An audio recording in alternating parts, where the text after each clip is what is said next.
السلام علیکم، سب کو پیار بھرا سلام۔ آپ دیکھ رہے ہیں یورپ ویزا نیوز اور میں ہوں شاہد صدیقی۔ اچھا جی، آج دو نیوز لے کے آیا ہوں یو کے حوالے سے۔ دونوں ہی بہت اچھی نیوز ہیں اور آپ کے کام آنے والی نیوز ہیں۔ ہوم آفس کی طرف سے ہیں، آپ اس کو چیک کر سکتے ہیں گوگل جا کے۔ ہوم آفس گورنمنٹ کا جو یو کی ویب سائٹ ہے وہاں پہ سب سے پہلی خبر جو ہے یو نے دی ہے کہ جو لوگ مڈل ایسٹ سے یو میں آتے ہیں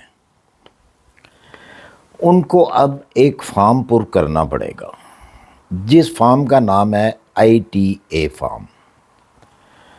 پہلے وہ پر کریں گے اور پھر اس کو سبمٹ کریں گے۔ سبمٹ کرنے کے بعد انتظار کریں گے جب تک ان کو اس کا جواب نہیں آ جاتا۔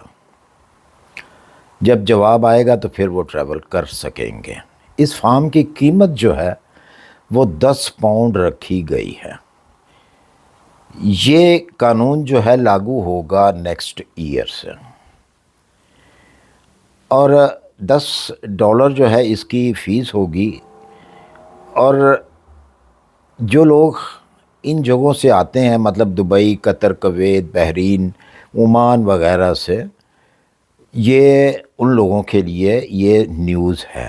وہ اس وقت تک ٹریول نہیں کر پائیں گے جب تک ان کو وہاں سے پروول نہیں، ان کی وہ اپلیکیشن فارم جو ہے ہو جاتا۔ اگر وہ ٹریول کریں گے یا تو ان کو ٹریول کرنے ہی نہیں دیا جائے گا اس فارم کے بغیر، کیونکہ وہ کمپیوٹرائز ہوگا۔ کمپیوٹر میں جس بھی ایئر لائن سے وہ سفر کریں گے ان کے کمپیوٹر میں وہ چیز آ جائے گی کہ آپ کا وہ فارم جو ہے EIT والا وہ پروول ہو چکا ہے، تو پھر آپ ٹریول کر سکیں گے۔ اسی طرح اب یہی ETA کا جو فارم ہے یہ یورپین EU کے لیے بھی آ جائے گا، لیکن کب آئے گا ابھی اس کا پتہ نہیں ہے۔ لیکن پہلے ہمارے لیے EU کے جو نیشنل ہیں ان کے لیے کینیڈا اور امریکہ کے لیے آلریڈی یہ فارم ہے۔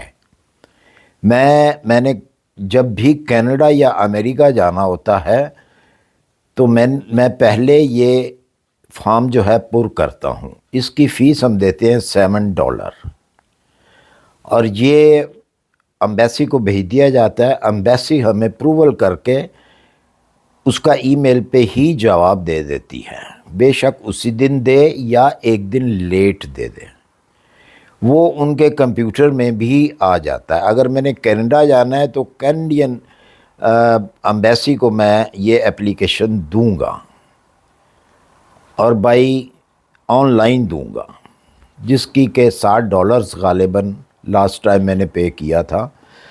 تو یہ پروول ہو جاتا ہے اس وقت تک جب تک آپ کا پاسپورٹ ویلڈ ہے۔ EU مطلب کہ ہمیں یورپین لوگوں کے لیے جو اپروول ہوتی ہے وہ جب تک ہمارا پاسپورٹ ویلڈ ہے اس وقت تک اپروول ہوتی ہے، لیکن جو مڈل ایسٹ سے لوگ آئیں گے ان کے لیے 2 سال تک ہوگی وہ اپروول۔ وہ پاسپورٹ کے اوپر نہیں ہوگی، وہ 2 سال تک ہوگی۔ اور اب دیکھتے ہیں کہ UK جو ہے EU کے لیے یورپین لوگوں کے لیے کب یہ فارم نکالتا ہے۔ فی الحال امریکہ کا ہے اور کینیڈا کا ہے۔ بہرحال یہ تو تھی ایک نیوز۔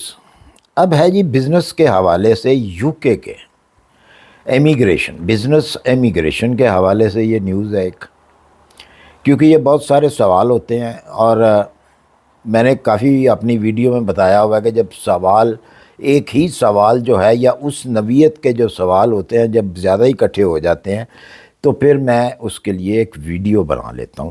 سوال کیا ہے؟ سوال ہے جی اسپانسرشپ ویزا بزنس مین کے لیے، جو بزنس کرتے ہیں لوگ UK کے اندر، کہ وہ اسپانسرشپ ویزا کیسے دیں گے کسی کو آؤٹ آف کنٹری، یعنی کہ مڈل ایسٹ میں، ایشیا میں کہیں بھی اس نے کوئی ورکر بلانا ہے تو وہ کیسے بلائے گا؟ سب سے پہلی بات تو یہ ہے کہ جو شخص بزنس کر رہا ہے اور اسپانسرشپ ویزا جو ہے وہ اس نے دینا ہے کسی کو، تو سب سے پہلے تو اس کے پاس ہونا چاہیے اسپانسرشپ لائسنس۔ اگر اس کے پاس اسپانسرشپ لائسنس نہیں ہے تو وہ حقدار بھی نہیں ہے کسی کو اسپانس کرنے کا، وہ نہیں کر سکتا۔ ہوم آفس جو ہے اس کو اجازت ہی نہیں دے گا۔ اس لیے ان کو سب سے پہلے ان کو اسپانسرشپ لائسنس بنانا پڑے گا، جس کی قیمت ہے 536 پاؤنڈ۔ پہلے وہ بنائیں گے، اس کے بعد یہ نہیں ہے کہ آپ کا کوئی عزیز ہے یا رشتہ دار ہے، آپ اس کو اسپانسرشپ ورک ویزے کے اوپر بلا رہے ہیں، یہ ہر ایک کے لیے ہوگا۔ پھر آپ کو یہ پوری اس کمپنی کی جو رجسٹرڈ ہے، جس کے اوپر آپ نے اسپانسرشپ لائسنس لیا ہے، پہلے اس کا آج کل بہت زیادہ سختی کر دی گئی ہے، اس کا پہلے پورا سروے کیا جائے گا۔ ہوم آفس کے لوگ جو ہیں امیگریشن کے، وہ آپ کے اس بزنس کو آ کے دیکھیں گے اور دیکھیں گے کہ کیا واقع میں ہی آپ کو کسی ورکر کی ضرورت ہے۔ آپ نے اپلائی کر دیا، ہوم آفس نے آپ کی اپلیکیشن لے لی، لیکن وہ فوری طور پہ پہلے تو تھا کہ آپ کو اسی وقت ایشو کر دیا جاتا تھا، لیکن اب ایسا نہیں ہے جیسا پہلے تھا۔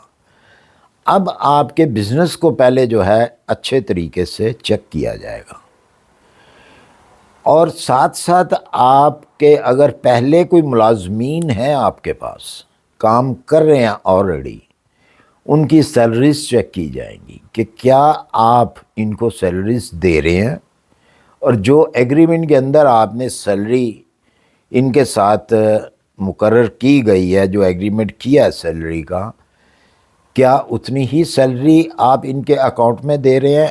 اور یاد رہے کہ جو بزنس مین ہے وہ، اگر میں بزنس مین ہوں اور میرے پاس ایک آدمی یا دو آدمی کام کر رہے ہیں تو ان کا ٹیکس میرے ذمہ ہوگا، ان کا ٹیکس جو ہے وہ میں پے کروں گا۔ اب ہوم آفس والے، امیگریشن والے یہ بھی چیز ساتھ میں چیک کرتے ہیں کہ کیا میں نے ٹیکس دیا ہے پہلے والے ملازمین کا، تو پھر آپ کے چانس بنیں گے کہ وہ آپ کو اسپانسرشپ ویزا جو ہے ایشو کریں۔ اتنا ہی کافی نہیں ہے، یہاں پر ہی اسپانسرشپ ویزا جو ہے وہ ایشو نہیں کیا جائے گا۔ اب یہ بھی ممکن ہے اور ہوا ہے کہ جس کو آپ اسپانسرشپ ویزا دے رہے ہیں اس کا انٹرویو بھی لیا جا سکتا ہے، اور انٹرویو لے بھی رہے ہیں۔ فرض کر لیں کہ آپ کی کنسٹرکشن کی کمپنی ہے اور آپ کو جو کیا کہتے ہیں اس کو، مستری وغیرہ جو ہوتے ہیں وہ چاہیے، اس کے لیے آپ اسپانسر کر رہے ہیں، تو اس کا انٹرویو لیا جائے گا، اسی کے متعلق، بلڈنگ کے متعلق یا کنسٹرکشن کے متعلق ہی وہ سوال کریں گے۔ اگر تو وہ ریئل میں وہی آدمی ہے جس کو آپ نے اسپانسر کیا ہے، اور وہ ریئل میں وہی راج ہے، یا راج کہتے ہیں، یا مطلب وہ ورکر ہے جو اسکل ورکر کے لیے آپ نے اس کو اسپانس کیا ہے، تو اگر تو وہ وہی ہے تو پھر تو اس کو ویزا ایشو ہو جائے گا۔ اگر وہ نہیں ہے، اس کو پتہ ہی نہیں ہے کنسٹرکشن کے بارے میں، تو وہ ویزا ریجیکٹ کر دیا جائے گا، اس کو اسپانسرشپ ویزا جو ہے وہ نہیں ملے گا، کیونکہ اب وہ پہلے والی جو چیزیں ہیں وہ ختم ہو چکی ہیں۔ اچھا جی، ایک بیچ میں اور بھی سوال ہے۔ سوال یہ ہے کہ کیا جس کے پاس یو کے کا ویزا ہے آلریڈی 2 سال یا 3 سال کا، تو کیا وہ بھی لائسنس بنا سکتا ہے، اپنا اسپانسرشپ لائسنس بنا سکتا ہے؟ جی بالکل وہ بنا سکتا ہے، کم سے کم اس کے پاس 2.5 سال کا ویزا ہونا چاہیے یو کے کا، لیکن اس کے ساتھ ایک ایسا شخص ہونا چاہیے جو کہ پرماننٹ ریزیڈنٹ پرمٹ رکھتا ہو یو کے کا۔ اگر وہ اس کے پاس ایسا کوئی شخص نہیں ہے اس کی ٹیم میں، اس کی کمپنی میں، تو وہ اسپانسرشپ لائسنس نہیں بنا سکتا۔ جب بھی بنائے گا اس کے ساتھ کوئی ایسا شخص اٹیچ ہوگا جو کہ پرماننٹ ریزیڈنٹ پرمٹ رکھتا ہے یو کے کا، تو پھر وہ لائسنس بنا سکے گا، ادروائز وہ لائسنس اپنا نہیں بنا سکتا۔ تو یہ 2 نیوز تھیں جی یو کے حوالے سے۔ جن لوگوں نے یہ سوال کیے ان کو ان کے جواب مل گئے، اور ویڈیو اچھی لگی ہے اسے لائک اور سبسکرائب کر دیجئے۔ اپنی دعاؤں میں یاد رکھیے، اپنا خیال رکھیے۔ ملتے ہیں انشاءاللہ پھر کسی اچھی سی انفارمیشن کے ساتھ۔ اللہ حافظ۔